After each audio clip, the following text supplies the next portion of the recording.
Hello, welcome back to my series in Factorio, where I am attempting to build a mega factory. My name is Azrael. Come along with me as we continue our adventure. Alright, first things first, gonna fix those power poles that I set up in the last episode. I was just so mentally strained by the end of that episode that I didn't bother to set them up correctly. We're gonna go over here and make sure that they can actually be taken into the laboratories now. And, alright, that's all taken care of. Next thing we're going to do is well, first of all, extend that line up all the way through to the top of the bus. Might as well, because those red circuits are going to be going a lot of places. And pick up some steel as well, because we're going to be upgrading our furnace area in this episode. It's time to get away from all these steel and stone brick furnaces and the dependence upon coal. So we're just going to rip out all the old ones here and put in our new ones. There we go. Building up a few more of those. Getting everything set up. The electric furnaces are a wonderful thing to have out there because they're so much faster than the steel furnaces. The only issue is that they do produce a lot more of an expense on your power grid, so that's something we're also going to have to address in this episode. Just making sure that everything's getting set up. I also noticed my oil is starting to get a little low, so I'm going to go ahead and add a third pump jack over here to this little setup as soon as that finishes. There it goes. Alright, now it's time to go make sure that I don't run out of coal for any of this. Set up a few more mining drills there. You can go check out the power system. It's okay for now, but because I just added all those electric furnaces and plan on adding a few more, I am going to have to upgrade sooner rather than later, so I'm going to go ahead and do that. Just empty a few things out of my inventory. And head back down here over to my junk box, get rid of a few items there. And then start crafting up some more steam engines and boilers and all of that fun stuff. Hopefully this will be the last section of steam engines and boilers that I have to build. After this, I'd like to move on to solar power, because that's usually the best way to go for mid to late game. But until I have the infrastructure and the rest of my factory set up to produce those, I'm just going to go ahead and keep beating a dead horse here.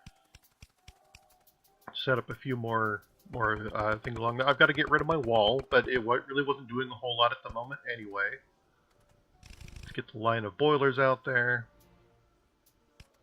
and connect that. Whoop, that was off by one tile. There it goes. Gonna move everything out of my way. These things do take up a lot of room. There go all the burner inserters so that they can continue functioning in the event of a catastrophic power outage, which fortunately we are looking to avoid here. Anyway, I did another test run before recording this episode, and while I was off gallivanting around the world, I realized that my factory had completely run out of power by the time I got back. So I just want to make sure that's not going to happen this time. There's advanced oil processing, the very first blue science technology research. And it will be the last one for a while because I've still got a lot of the older technologies to make up for. While that's all filling up into those boilers, go ahead and reset up the defenses and head back into the factory. Now, before I do that, I'm going to make sure that you can never have enough coal being mined out of these things when you're relying on steam engines in the early game. So more is certainly better than less. And there's almost a solid line heading down to the boiler. Alright, head back up to the main factory now, checking on my oil. It's creeping back up there. But I took out a bunch of the steel furnaces down in the iron smelting. I'm just going to go ahead and put those into my steel smelting so that gets a little bit of a boost. In the meantime, I'm going to bring my steel output line up through the rest of the main bus so that it can service the rest of the factory, and inevitably setting up for the solar panels in the future. I'll probably be going up here somewhere. But first, I would just want to focus on getting all of these furnaces up and going, because I'm still using stone furnaces down there, and that's so old school. I should be well beyond that by now. Speaking of catastrophic power failures earlier, there's another one that's threatening to come through, because right now there's just not enough coal being produced for both of those lines. But fortunately, the second line that I put in there is going to start filling up, so it'll spill over. In the meantime, I'm going to go ahead and put up some more mining drills. Try to get as much coverage there as I can. And also, with the inevitable upgrade of my furnaces, that'll mean I depend less on coal for them, so more will be able to be diverted down here into my power area anyway. And it's just about time to get a few more of those going. This time I'm going to head over here and do it to the copper side of things, because I've noticed that my copper supply is starting to run out. It's diminishing greatly because of the circuit factory. Not a lot of copper getting up into the battery production area where it should be. So I am going to eventually need to scout out a new copper field. But in the meantime, I'm just going to try to max out what I've got here. And so I'm going to go ahead and head down there and set up a few more mining drills down there as well. Oh, there's some damage on my turret. It looks like everything's fine, though. It's repelling those attacks just nicely. Set up a few more there. Realize that the power poles that I'm using can't quite reach those ones in the middle, so I have to do some creative underground belting there to get it all going. And then prevent some bottlenecks, so I can get all that working up. There it goes. That ought to be good for now. That one's starting to run a little low, but it'll hold on for a little bit longer. Now, in the meantime, time to, yeah, these furnaces up here aren't even being used at all, so I might as well just take them out. And then that affords me the ability to get rid of the coal line on here entirely. And my inventory is full. With no other options there, I'm just going to set up a temporary box to put all the overflow in. There, clean up that line, and clean up that line. There we go. And get rid of all that, because the iron side is still using some of those, as much as it pains me to admit. Now I'm going to need to pick up some more steel, produce a few more of those in my inventory, and then I'm going to go down here and start replacing those. So hopefully I can get rid of all the coal dependency on this side as well. Just already dump a bunch out on there, those inserters.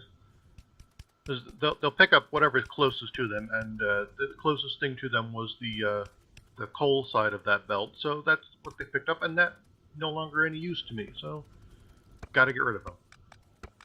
And do the same thing over on the other side.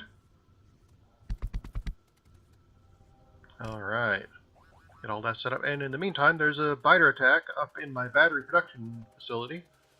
Like it doesn't have enough problems already. I accidentally shoot the place with my shotgun and do a lot more damage than the biters ever could.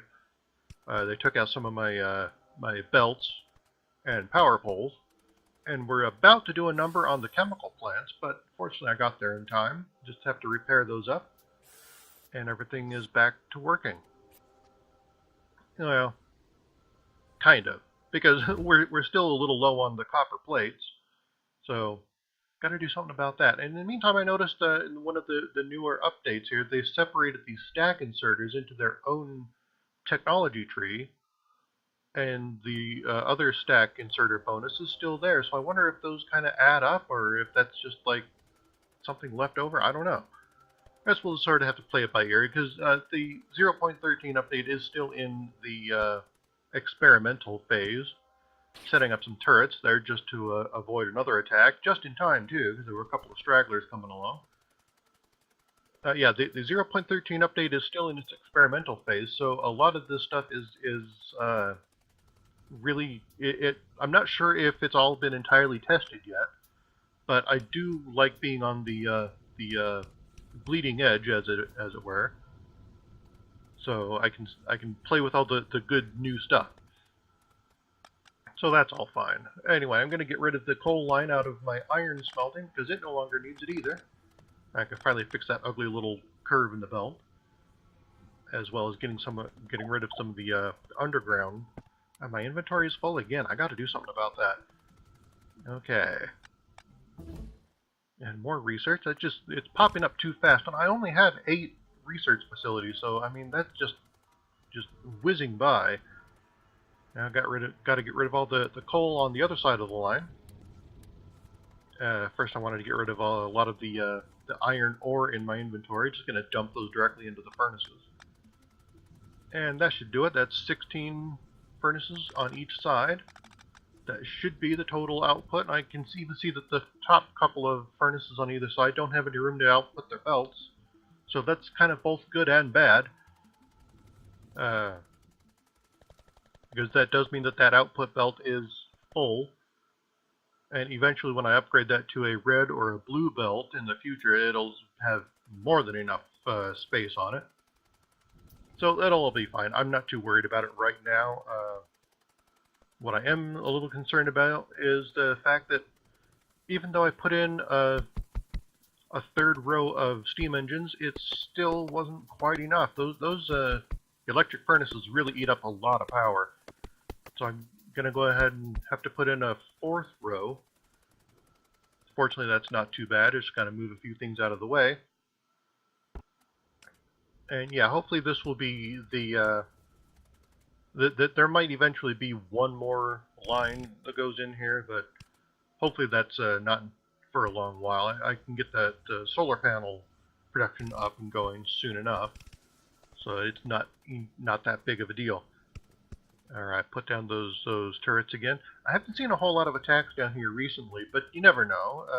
They could pop up another base somewhere and just completely destroy it while I'm not looking. That's kind of how the biters work sometimes. In the meantime, I'm just trying to figure out what else I want to get working on here. I do want to finish up building all those furnaces. But in the meantime, I also need to get I need to do something about my oil processing, because I just came over here and as I'm setting up my refineries to use the advanced oil processing, I realize there's really not a lot of production going on over here. I think it's because my heavy and light oil are filled up. So there's not a lot of room for them to go. I'm going to have to do something about that. I'm going to have to start cracking them into the light oil and then down into petroleum oil, or gas. And so there's some logistics I need to figure out there. Fortunately, there's a water line not too far away, so I can bring that in. Because you notice that the plastic line up there on the top of the screen, it's just not doing anything. While I'm crafting up some pipes in my inventory, I'm going to go over here and replace all my steel smelters with the electric furnaces. So that'll be one of the last things I need to do in that regard. Go ahead and get all that set up. And now I can finally get rid of all that. And get rid of all the coal. And once again, I filled up my inventory. Oh, man. So I'm going to go ahead, I can't even craft a wooden crate, so I'll take the steel crate out of my inventory and put it in there. And in the meantime, go ahead and finish getting that line cleared up. And there we go. Okay, now back to the issue at hand. I need to set up my heavy oil cracked into light oil, and then light oil cracked into petroleum gas. And I'm just trying to work out the logistics of how to move all these pipes around here. I also realize in hindsight that I'm crippling my ability to expand in the future, because not only have I put these plants right in front of my storage tanks, but also that that coal line that's feeding the plastic production is going to be in the way of expanding my cracking operation. So this whole area is going to be due for a redesign in the future. Probably end up moving the plastic production something maybe a little closer to the red circuit production, and then just feed, because I already have the petroleum gas on the main bus, so that could theoretically be moved anywhere. All I've got to do is pipe in the coal, and since I've just reduced my dependency upon coal by a great deal, that shouldn't be too difficult to do. I mean, as it is, it's already kind of zigzagging around, and that coal line is in the way of my future smelting operations. So there's a lot of stuff that needs to happen over here. In the meantime, I'm just trying to work out how I realized I set up both of those cracking facilities and then didn't connect the output to the petroleum gas line. So there it goes. Now it's not producing a whole lot, but it's more than zero like it was before. So it's hobbling along. I'm going to go ahead and set up an extra cracking facility there. I'm moving that line over a little bit so that it's not quite in my way, which means that I can't move that. And since my inventory is on the verge of being full, I can't pick up that box and move it. I'll deal with that some other time. It's not a big deal. So I'm just going to go ahead and set up the second one in there. I know this isn't going to solve the problem either, but it'll be better than nothing. As you can see, the plastic production up there is just it's trickling along. And there that goes. That should help a little bit. You can see it was helping slightly. So then, yeah, it's working. Not great, but it's working. So I'm just going to go ahead and let that go for now. In the future, obviously, heavy oil will also need to be converted into lubricant, and I'll probably end up converting light oil into solid fuel, because now that everything can work on rocket fuel, another addition in the 0.13 update, trains can now burn rocket fuel, and it lasts absolutely forever. Not quite, but just about anyway. That will also be a little more useful in the future. So that's going to be something that'll come along here. In the meantime, putting up a few more furnaces on the copper side, because I noticed that it was starting to pile up some backfill. I actually ran out of resources in my inventory to craft those last two, so it would be level with the iron smelting. But it's not a big deal because they're not even being used anyway. Because in the future, I'm just going to do something about all that. Yeah, I'm going to have to find another source of copper to pipe in. And a quick look around on the map, there's plenty of them out there. I just need to set up a railroad. I'll have to eventually dive into that. So in the meantime, I'm just going to go ahead and call that the end of the episode. All right, thank you very much for tuning in, and never stop building.